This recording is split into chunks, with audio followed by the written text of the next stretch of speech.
Why don't you get a job?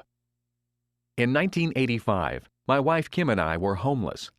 We were unemployed and had little money left from our savings.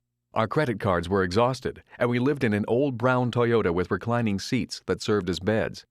At the end of 1 week, the harsh reality of who we were, what we were doing, and where we were headed began to sink in.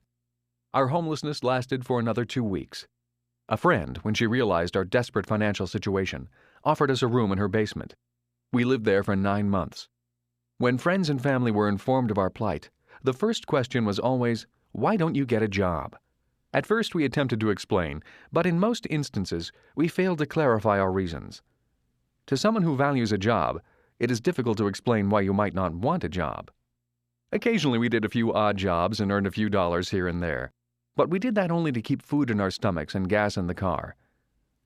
I must admit that during moments of deep personal doubt, the idea of a safe, secure job with a paycheck was appealing. But because job security was not what we were looking for, we kept pushing on, living day to day, on the brink of the financial abyss. That year, 1985, was the worst of our lives, as well as one of the longest. Anyone who says that money isn't important obviously has not been without it for long. Kim and I fought and argued often. Fear, uncertainty, and hunger shortens the human emotional fuse, and often we fight with the person who loves us the most. Yet, love held the two of us together, and our bond as a couple grew stronger because of the adversity. We knew where we were going. We just did not know if we would ever get there. We knew we could always find a safe, secure, high-paying job. Both of us were college graduates with good job skills and solid work ethics. But we were not going for job security. We were going for financial freedom. In 1989, we were millionaires. Although financially successful in some people's eyes, we still had not reached our dreams. By then, we never had to work again for the rest of our lives. Barring any unforeseen financial disaster, we were both financially free. Kim was 37 and I was 47. It doesn't take money to make money. I often hear people say it takes money to make money. I disagree. We had no money when we started, and we were in debt. It also does not take a good formal education. Many successful people have left school without receiving a college degree. People such as Thomas Edison, Henry Ford, Bill Gates, Ted Turner.